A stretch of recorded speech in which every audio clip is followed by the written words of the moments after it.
کی وجوہات جو لوگ دیتے ہیں، چونکہ آج میرا موضوع یہی تھا کہ میں اس کے بارے میں کچھ معاملہ رکھوں گا. یہ محبت رسول کی علامت ہے، یہ عشق رسول کی علامت ہے.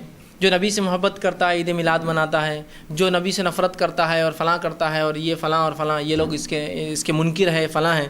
سوال یہ ہے کیا واقعی میں نبی سے محبت عید میلاد منانے سے ثابت ہوتی ہے کسی بھی درجے میں؟ دیکھیے، سب سے پہلے اس سے پہلے کہ موضوع پہ آگے جاؤں، میں یہ بات کی وضاحت کرنا چاہتا ہوں کہ نبی اکرم صلی اللہ علیہ وسلم کی پیدائش کی خوشی ہمیں بھی ہے. ہم اس خوشی کے منکر نہیں ہیں، ہمیں بھی اس پیدائش کی خوشی ہے، لیکن وہ خوشی اور ہمارے غم شریعت کے تابع ہے پورے. نبی اکرم صلی اللہ علیہ وسلم کی پیدائش کی خوشی کسے نہیں ہے بتائیے؟ ایک منافق اور ایک کافر کو نہیں ہو سکتی. مجھے بھی خوشی ہے اس کی، لیکن میری ہر خوشی اور ہر غم تابع ہے شریعت کے. وہ کہیں گی تو مناؤں گا اور اس کا اظہار کروں گا، وہ نہیں کہیں گی تو رک جاؤں گا، ہے نا. ہر خوشی اور غم ہمارے شریعت کی تابع ہے. تو پتہ یہ چلا کہ نبی اکرم صلی اللہ علیہ وسلم خوشی ہر مسلمان کو پیدائش کی.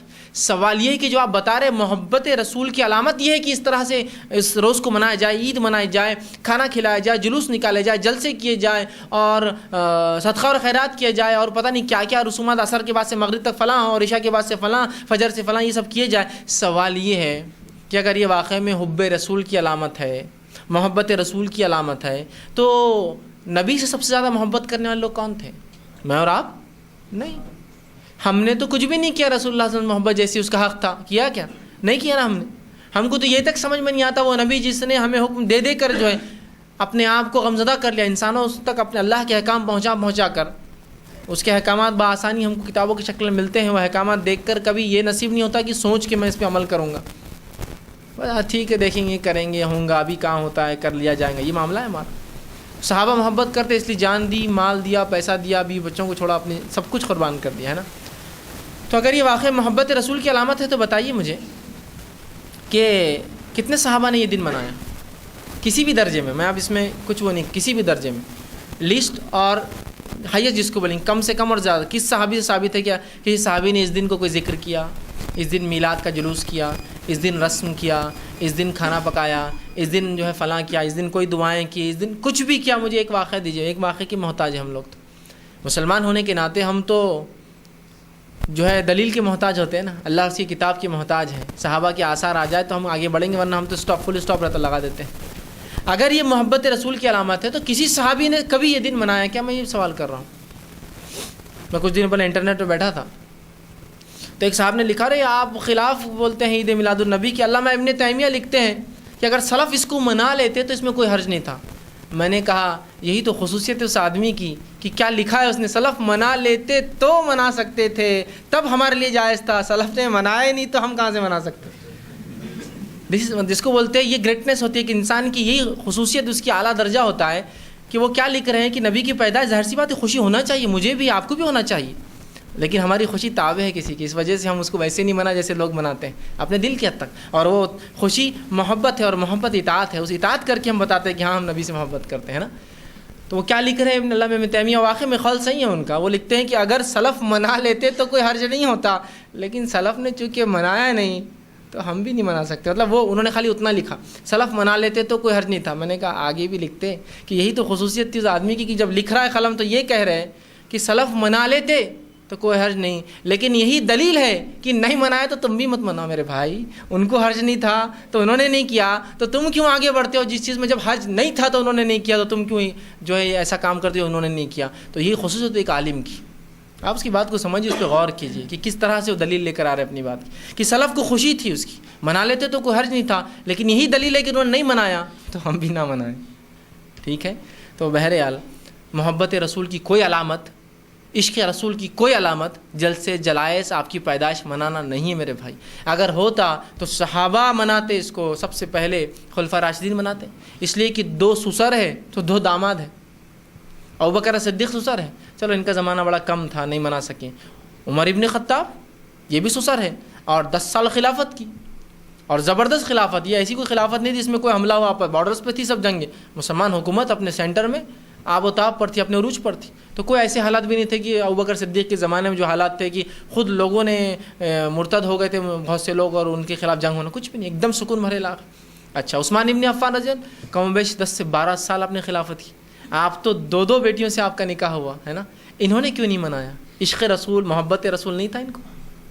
اچھا اس کے بعد علی بن ابی طالب رضی اللہ عنہ, بھائی بھی ہے رشتے میں, آپ کے داماد بھی ہے, اپنے رسول سے محبت بھی کرتے ہیں, ان کے بڑے فضائل آتے ہیں حدیث کے اندر, انہوں نے کیوں نہیں منایا میرے بھائی؟ ان کو نہیں سمجھ میں آئی تھی. ارے چلیے اس کے بعد کے دور میں جو ہے صحابہ 110 ہجری میں آخری صحابی کا انتقال ہوا, 100 سال تک صحابہ رسول اللہ کے بعد جیے, کسی نے منایا کیا؟ اس کے بعد اماموں کا دور آیا اور امام احمد بن حنبل کم و بیش 240 ہجری میں انتقال کر گئے, تو 240 سال گزر گئے, کسی نے نہیں منایا. اس کے بعد کے ادوار میں آپ کو محدثین کا دور ختم ہونے تک 470 ہجری تک بھی آپ کو ایک واقعہ نہیں ملے گا اس کو منایا گیا کبھی. تو سوال یہ اب کہاں جاؤں میں؟ نہ خیر القرون میں ملتا ہے رسول اللہ کے زمانے میں, نہ صحابہ کے, نہ تابعین کے, نہ اماموں کے, نہ سلف صالحین کے. پھر کہاں سے اس کی دلیل؟ کسی امام نے تو ایک باب باندھنا تھا اپنے فقہ کے اندر, عید میلاد النبی کے فضائل اور مسائل. ہونا چاہیے نا, مسلک میں ہونا چاہیے نا, ہر چیز کی دلیل ہوتی ہے نا. فقہ بھی کوئی چیز ہے نا, ظاہر سی بات ہے, دین کی ایک سمجھ ہے, وہ بھی کہاں ہے اس میں کوئی باب ہے کسی امام کا؟ تو یاد رکھیے یہ سب خرافات ہے, یاد رکھیے. اس لیے کہ آپ مخالفت میں کر رہے ہیں اللہ کے رسول کی, آپ نے کبھی نہیں کی. نہیں نہیں نہیں نہیں نہیں, آپ غلط ہیں, آپ غلط ہیں. اللہ کے رسول صلی اللہ علیہ وسلم نے یہ دن منایا. اچھا کیسے منایا؟ حدیث میں آپ نے فرمایا کہ میں پیر اور جمعرات کو روزہ رکھتا ہوں, اور پیر کو روزہ اس لیے رکھتا ہوں کہ پیر اور جمعرات کو نام عمل اللہ کے پاس پیش ہوتے, اور میں اللہ نے مجھے پیر کے دن پیدا کیا تھا. دیکھیے دلیل ہے. تو اللہ کے رسول نے سالگرہ, برتھ ڈے, میلاد نہیں منائی, ہفتہ منایا, ہر ہفتے روزہ رکھتے تھے. تو آپ بھی ہر پیر کو منائیے پھر, اور کیسے؟ روزہ رکھ کر, ہے نا.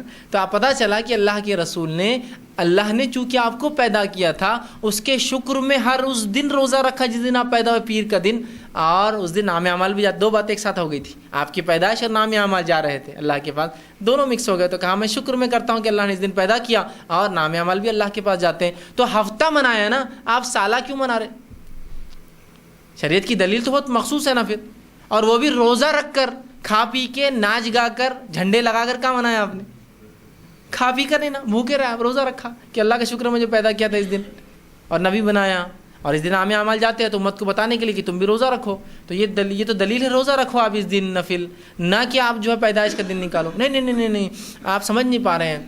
قرآن میں بھی اس کا حوالہ ہے ماشاء اللہ. اب قرآن آ گیا تو پھر جی اب جھک جانا پڑتا آدمی. جی بتائیے. قرآن میں ہے کہ تو انہیں چاہیے, اللہ رب العزت قرآن کے نزول کی طرف فرماتا ہے, تو ہم نے اپنی کتاب کو نازل کیا تو انہیں چاہیے کہ اس کے جو ہے خوشی منائیں. کسی خوشی منائیں؟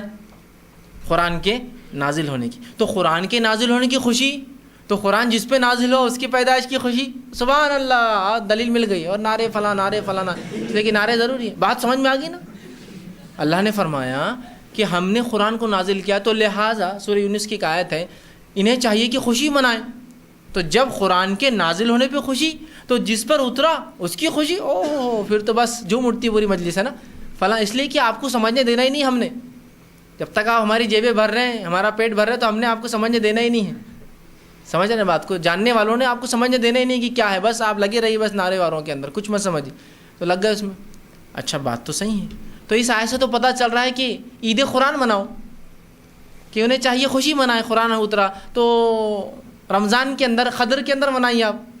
قدر کی رات قرآن اترا نا, وہ چاہے 21 کی تھی, 23 تھی, 25, 27, تو 5 راتیں مناؤ. اور ماشاء اللہ منا ہی رہے ہم, تو خوشی منا ہی رہے نا. ان راتوں کو جا کر اللہ کی عبادت کر رہے ہیں, اور اللہ نے ایک تحفہ دیا ہے نا, تو وہ خوشی اس معنی میں. دوسرا, صحابہ نے شاید تو کیسا سمجھا میرے بھائی؟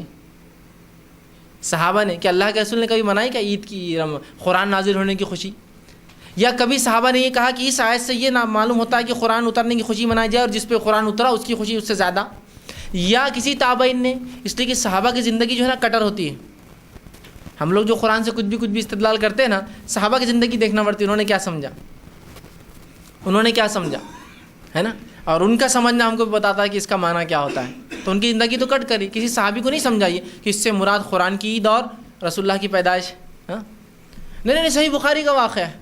اب جان دو قرآن کو آپ کو نہیں سمجھ میں آ رہا, آپ کو نہیں سمجھیں, اس لیے کہ جو بات سامنے والے کو ایسا لگے کہ آپ ان تھوڑا بہت, تو آپ کو نہیں سمجھیں گے. یہ تو بڑی بات ہے. چلیے آگے.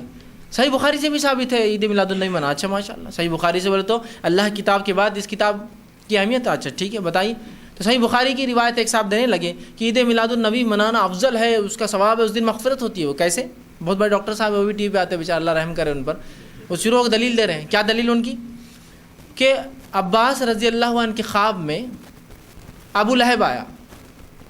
تو عباس رضی اللہ عنہ نے پوچھا ابو لہب کیسے حالات ہیں جہنم میں، مطلب اپنے بھائی سے خیر خیریت لے رہے جہنم کی. تو عباس رضی اللہ عنہ فرماتے ہیں کہ میں نے پوچھا، خواب کی بات ہے یاد رکھیے، یہ خواب دیکھا انہوں نے کہ اپنے بھائی کو انہوں نے دیکھا اور پوچھا ابو لہب کیسے حالات ہیں؟ تو کہا رفاقہ نہیں ملا یہاں بھی، دنیا میں میں خلاف تھا لیکن یہاں سکون نہیں ملا، جہنم میں گیا میں، لیکن ایک دن تھوڑا سا مجھے رفاقہ مل جاتا ہے، تھوڑی ڈھیل ملتی ہے. کہا کس دن؟ تو کہا پیر کے دن. تو کہا کیوں؟ تو کہا میں نے اللہ کے رسول صلی اللہ علیہ وسلم جب پیدا ہوئے تو اس کی خوشی میں اپنی باندی صوبیہ کو آزاد کیا تھا. اس کی غلام تھی، لونڈی تھی، اس نے بھتیجا مجھے پیدا ہوا اس کی خوشی میں ایک لونڈی کو آزاد کر دیا تھا. ان کا طریقہ تھا کہ کچھ نہ کچھ صدقہ خیرات، اولاد کی پیدائش تھی تو اپنے بھائی کو بچہ ہوا تو ابو لہب کو خوشی ہوئی کہ بھتیجا ہوا مجھے، ایک لونڈی صوبیہ کو آزاد کر دیا. تو کہا صوبیہ کو چونکہ میں نے اللہ کے رسول صلی اللہ علیہ وسلم کی پیدائش پر آزاد کیا تھا، بس اس دن مجھے رفاقہ ملتا ہے، اتنے دن ڈھیل ملتی ہے. سبحان اللہ، جب ابو لہب کو مل سکتی ہے تو پھر ہمیں کیا؟ نعرے شروع کر دو پورے یہاں سے. ابو لہب کو فائدہ ہو رہا ہے تو میں تو مسلمان ہوں نا.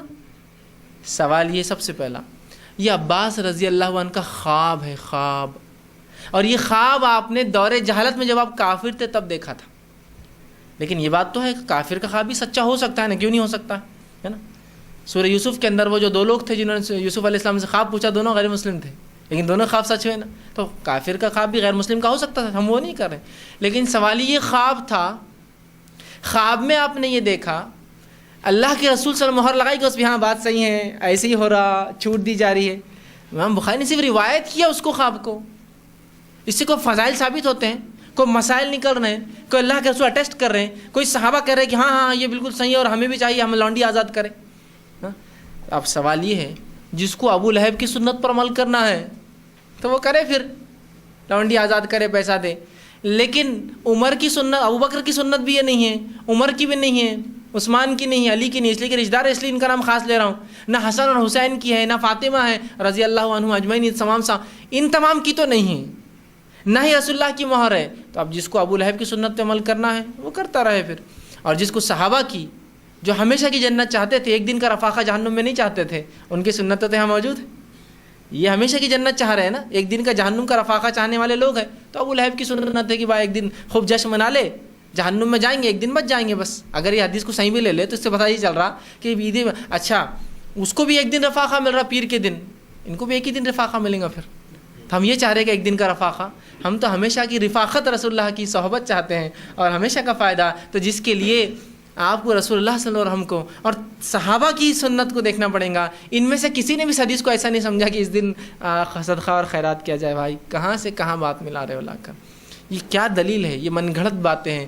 کیا صحابہ نے کبھی سمجھا اس حدیث کو ایسا؟ تو صحابہ کی زندگی کٹر ہے، برابر لا کر انسان کو ٹریک پہ کھڑے کر دے. تو کوئی یہ محبت رسول کی علامت نہیں، کوئی عشق رسول کی دلیل نہیں، کوئی قرآن حدیث سے ثابت نہیں، کسی مسلک سے اس کا وجود نہیں، کسی نے نہیں کیا. بھائی کہاں سے شروع ہوا؟ تو